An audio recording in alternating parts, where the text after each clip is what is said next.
Against the Gods bab 2119, Liu Xiao. Di Tanah Suci, Kerajaan Ilahi Bintang Bulan juga telah tiba. Di antara jajaran Kerajaan Ilahi Bulan Bintang, kehadiran Pan Buang tampak tidak pada tempatnya. Situasinya tidak diragukan lagi sangat canggung, terutama karena para murid-murid muda Bulan Bintang menatapnya dengan tatapan tidak bersahabat. Begitu mereka tiba di Tanah Suci, Sasing segera menarik Pan Buang ke samping. Saudara Buang, bagaimana keadaan pikiranmu setelah kembali ke Tanah Suci kali ini? Pan Buang menatap ke depan dan menjawab, segala sesuatu di Tanah Suci tampaknya tidak berubah selamanya. Namun, melihat ke sekeliling sekarang, aku menyadari bahwa hal yang paling asing di dunia ini sebenarnya adalah diriku sendiri. Oh, Sasing agak terkejut dengan kata-katanya. Pan Buang tersenyum tipis, hanya sedikit ratapan yang tidak ada gunanya, tidak perlu kau hiraukan, anak Dewa Bintang. Hari ini, kamu membantuku datang ke sini, yang pasti melibatkan perlawanan yang cukup besar. Kebaikan ini, aku, Pan Bu. Berhenti. Sasing menyela, aku juga di sini untuk membalas budi. Tidak perlu kata-kata tambahan. Jika kamu benar-benar merasa berterima kasih padaku, mengapa tidak mengungkapkan sedikit tentang hubunganmu dengan dia? Pan Buang tetap tenang dan berkata, itu tidak ada hubungannya dengan dunia luar. Secara pribadi, itu seperti hubunganmu denganku, yaitu hubungan antara dermawan dan penerima manfaat. Sasing melengkungkan bibirnya, baiklah, aku tidak akan bertanya. Ia mengalihkan pandangannya, mengamati Pan Buang dengan saksama, saudara Buang, perubahanmu begitu signifikan. Begitu signifikannya sehingga aku merasa agak asing denganmu, namun, aku bahkan lebih penasaran, mengapa kamu bersusah payah datang ke Tanah Suci. Apa sebenarnya yang ingin kamu lakukan? Dia tidak mendesak lebih jauh, hanya berkata penuh arti, saya akan mengawasinya dengan saksama. Tiba-tiba udara menjadi dingin dan bahkan cahaya pun sedikit redup. Ini adalah pendekatan aura gelap. Baik Sasing maupun Pan Buang menghentikan langkah mereka. Di depan, Dewa Ki Heng dan Pan Yuseng mendekat, dengan anak Dewa Kupu-Kupu Burung Hantu, Pan Bu Zuo, di sisinya. Orang-orang dari kerajaan Dewa Kupu-Kupu Burung Hantu berjalan ke arah mereka, dipimpin oleh 3 penjaga Tanah Suci. Dewa Ki Heng memiliki persepsi yang tajam dan telah lama merasakan kehadiran Pan Buang, namun dia tidak menoleh sedikit pun, pandangannya tidak pernah tertuju padanya sedetik pun, seolah dia tidak melihatnya sama sekali. Sasing segera membungkuk, Sasing dari Kerajaan Ilahi Bulan Bintang, memberi hormat kepada Dewa Ki Heng dan seluruh senior yang terhormat. Pan Buang juga sedikit membungkuk, menundukkan kepalanya dan memanggil dengan lembut, Ayah Dewa. Pan Yuseng mengangguk sedikit ke arah Sasing, tetapi mengabaikan Pan Buang sepenuhnya. Namun, ketika Pan Buang memberi hormat kepadanya, sekilas ekspresi terkejut melintas di matanya, tetapi itu menghilang dalam sekejap. Dalam beberapa tahun terakhir, setiap kali Pan Buang menghadapinya, dia hanya marah, kecewa, dan mengejek tanpa rasa hormat. Namun sekarang, dia membungkuk dengan patuh, dan kata-kata, Ayah Dewa, membawa rasa hormat yang telah lama hilang. Namun, momen emosi ini hanya sesaat. Ia telah lama kehilangan harapan pada Pan Buang dan bahkan telah menyatakan bahwa dia akan meninggalkannya, tidak peduli hidup atau mati, dan tidak akan pernah menoleh ke belakang. Saat mereka hendak berpapasan, Pan Bu Zuo tiba-tiba berhenti, menatap Pan Buang dengan penuh minat. Oh, bukankah ini anjing celaka yang melolong dan lari dari kerajaan kupu-kupu burung hantuku? Kudengar kamu diusir dari lembah penenun mimpi yang ingin kau masuki saat itu. Sayang sekali kamu pernah menjadi anak dewa kupu-kupu burung hantu, namun kamu rela menjadi pemabuk yang tidak berguna. Jika kamu ingin mempermalukan dirimu sendiri, itu lain hal, tetapi jika bukan karena penenun mimpi yang mengusirmu, kerajaan kupu-kupu burung hantuku hampir menjadi bahan tertawaan juga. Pan Buang tetap diam. Oh, kultivasimu benar-benar meningkat. Pan Bu Zuo tampaknya memperhatikan, lalu mencibir dengan jijik, mungkinkah kamu telah mengubah kebiasaanmu setelah bergaul di lautan berkabut selama bertahun-tahun? Kamu datang ke Tanah Suci dengan susah payah, apakah kamu mencoba membuktikan dirimu di hadapan Kaisar Yuan dan kemudian membuat Ayah Dewa menerimamu lagi? Pan Bu Zuo menampakkan senyum yang agak jahat, merendahkan suaranya, dasar kamu makhluk menyedihkan, jangan melamun. Kamu pantas membusuk di luar seperti anjing liar. Aku sudah bisa mencium bau busuk dari kebusukanmu yang menyedihkan. Pan Buang masih menundukkan kepalanya, diam, sehingga sulit menangkap perubahan apapun dalam ekspresinya. Bu Zuo, Sasing menyela dengan dingin, jangan kehilangan martabat seorang anak dewa. Pan Bu Zuo menahan senyum mengejeknya dan berkata kepada Sasing, Pan Buang tidak mencapai apapun selama menjadi anak dewa, dan dalam beberapa tahun terakhir, dia terus-menerus membuat reputasi kupu-kupu burung hantuku hancur. Melihatnya hari ini, aku benar-benar tidak bisa menahan kata-kata kasarku, membiarkan anak dewa bintang menyaksikan tontonan itu. Dia tersenyum tipis, lalu melangkah menjauh, tetapi suaranya yang mengejek terus bergema, status anak Dewa Bintang sangatlah mulia. Lebih baik menjauhi hal-hal kotor seperti itu untuk menghindari nasib buruk. Pan Yuseng yang terdepan tidak menoleh ke belakang, dia juga tidak menghentikan atau menegur kata-kata Pan Buzuo. Pandangan orang-orang kerajaan kupu-kupu burung hantu terhadap Pan Buang sebagian besar acuh tak acuh atau penuh rasa kasihan. Terakhir kali dia datang ke Tanah Suci, dia adalah bulan yang dikelilingi bintang-bintang.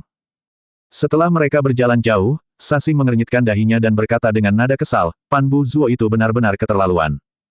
Ekspresi Pan Buang tetap tidak berubah saat dia menjawab, setelah ibunya naik tahta, dia diam-diam menyakiti ibuku. Karena itu, sudah ditakdirkan bahwa kita tidak bisa hidup berdampingan. Selama bertahun-tahun sebagai anak dewa, penindasan dan siksaan yang terang-terangan dan terselubung yang dia timpakan kepadaku. Kekejaman metodenya adalah sesuatu yang bahkan tidak dapat kau bayangkan. Jika bukan karena perjanjianku dengan Wu Qing, aku sudah lama tidak akan mampu bertahan. Kata-kata itu sampai ke telinga Sasing, tetapi tidak menyampaikan kebencian yang cukup jelas, malah mengejutkannya dalam hati. Dia menepuk bahu Pan Buang, ekspresinya serius, tunggu saja, di hadapan Kaisar Yuan, aku pasti akan menekan kecemerlangannya. Bukan hanya untuk melampiaskan amarahmu, tapi Pan Buzuo itu benar-benar menyebalkan untuk dilihat. Bagus. Pan Buang tersenyum tipis, matanya menatap jurang gelap yang tak terjangkau oleh Sasing, aku tak sabar untuk menyaksikan kekuatan anak Dewa Bintang sekali lagi. Terdengar suara mendengung dari kejauhan. Penghalang cahaya Tanah Suci terbuka sekali lagi. Sepertinya kerajaan ilahi malam abadi juga telah tiba. Saat berbicara, Sasing mengalihkan pandangannya ke Pan Buang. Kebencian dan niat membunuh yang dirasakannya beberapa saat yang lalu terlalu kuat untuk diabaikan. Meskipun tidak terpengaruh oleh ejekan dan provokasi Pan Buzuo, setelah mendengar kata-kata malam abadi, niat membunuhnya langsung lepas kendali. Sasing menatap ke kejauhan dengan penuh harap, gadis suci baru dari kerajaan ilahi malam abadi, Shen Wuyi, akhirnya aku bisa melihat wujud aslinya. Kerajaan ilahi malam abadi telah menyembunyikannya dengan sangat rapat. Kuharap dia tidak mengecewakan. Ledakan. Saat Yun Che dan Hua Caili mendekat, mereka mendengar ledakan keras dari rumah batu di depan, diikuti oleh asap hitam tebal mengepul dari pintu dan jendela, menonjol mencolok dengan latar belakang putih bersih Tanah Suci. Tidak bagus. Waktunya tidak tepat. Keluar, keluar, keluar. Seorang pemuda muncul dari rumah batu di tengah asap hitam, dan saat melihat Hua Caili, dia tersenyum, Caili kecil, kamu ada di sini. Sambil berbicara, dia dengan elegan menepis abu dari lengan bajunya. Paman Yuan Ying. Hua Caili menyapa dengan sopan, lalu cepat-cepat memperkenalkan, ini adalah saudara Yun, mantan anak dewa kerajaan ilahi penenun mimpi, yang sebelumnya dikenal sebagai. Oh, Meng Jian Yuan, aku pernah mendengar tentangmu. Yuan Ying, sang pelayan dewa, tersenyum lebar, tampak tidak berbahaya dan baik hati, sama seperti Caili kecil, ketuhanan yang sempurna. Dalam hal bakat, oh, bahkan dalam hal penampilan, kalian berdua cukup serasi. Sayang sekali, bocah Jiushi itu sampai di sana lebih dulu. Yun Che, dia benar-benar tahu cara membaca pikiran orang. Dan berbicara apa adanya. Yun Che memberi hormat kepada senior Yuan Ying. Meskipun ini adalah pertama kalinya saya berada di Tanah Suci, saya sudah lama mendengar nama senior Yuan Ying dan sangat mengaguminya. Hanya basa-basi, tidak perlu begitu. Yuan Ying melambaikan tangannya, lalu menyadari telapak tangannya yang putih telah ternoda hitam seolah terkena dasar panci, jadi dia perlahan-lahan menyembunyikannya di belakangnya, Tuan sedang bersemangat saat ini. Lebih baik tidak mengganggunya, kalau tidak. Ledakan. Ledakan keras lainnya bergema, disertai asap hitam yang lebih tebal. Kemudian, terdengar teriakan kegirangan dari dalam rumah batu, wah. Berhasil, berhasil. Caili kecil, cepat masuk, aku punya sesuatu yang bagus. Yuan Ying mendesah dalam-dalam, ekspresi tak berdaya terlihat di wajahnya. Kakak Yun, Paman Liu Xiao memanggil kita, ayo masuk. Hua Caili melangkah dan terbang ke dalam rumah batu, sementara Yun Che dengan sopan mengangguk kepada senior Yuan Ying dan mengikutinya masuk. Yuan Ying tidak menghentikan mereka, tetapi mendesah pelan, persepsi anak muda lainnya akan hancur. Rumah batu itu kecil, tetapi dipenuhi dengan beraneka ragam barang. Di tengah kepulan asap hitam, seorang lelaki tua berpakaian abu-abu kasar, kurus dan rapuh, sedang membungkuk, tangannya yang kurus kering mengusap-usap api merah yang aneh. Matanya bersinar terang saat dia menggumamkan mantra. Dari sudut pandang Yun Che, dia tampak seperti seekor katak yang menggaruk kaki depannya. Paman Liu Xiao. Hua Caili memanggil dengan penuh kasih sayang. Katak itu. Oh tidak, lelaki tua berpakaian abu-abu itu tiba-tiba bangkit dan bergegas menghampiri Hua Caili. Caili kecil, kamu datang di waktu yang tepat. Cepat, cepat, cobalah ini. Ini adalah formula yang baru saja aku perbaiki. Untuk itu, aku harus meminjam api dari wanita tua Lingxian itu tanpa malu-malu sesekali, dan akhirnya aku berhasil. Ini jelas merupakan karya terbesarku dalam 1000 tahun. Aku jamin satu gigitan akan membuatmu naik ke keabadian. Wajahnya pucat, rongga matanya cekung, namun saat ini, matanya memancarkan cahaya yang membara, dan bahkan rambutnya yang tipis dan acak-acakan berdiri tegak karena kegembiraan. Di tangannya yang kotor dan tua, ia memegang pangsit yang tampak kotor pula, tetapi mengeluarkan aroma yang menenangkan jiwa. Yun Ce berdiri diam, mulutnya bergerak sedikit karena menahan rasa geli. Dia baru saja mendengar Hua Caili memanggilnya, Paman Liu Xiao, dan lelaki tua yang compang camping dan tampak gila ini, sebenarnya adalah seorang pendeta agung. Terlebih lagi, pendeta Lingxian adalah nenek, jadi mengapa lelaki tua yang lemah ini dipanggil Paman? Wah, kebetulan. Mata Hua Caili berbinar saat dia mengulurkan tangan untuk mengambil pangsit dari tangan lelaki tua itu, lalu tanpa ragu-ragu, memasukkannya ke dalam mulutnya. Sambil menggigitnya, matanya berbinar, enak sekali. Kue Liu Xiao menuju keabadian, ini jauh lebih enak dari sebelumnya. Rasanya sudah berubah beberapa kali. Benar, benar, hahaha. Pujian Hua Caili membuat lelaki tua itu hampir meledak karena kegembiraan. Tawanya begitu keras sehingga dia tampak seperti akan kehilangan jiwanya, seperti yang diharapkan dariku. Seperti yang diharapkan dari koki pertama di Abis. Oh tidak, koki pertama Abis.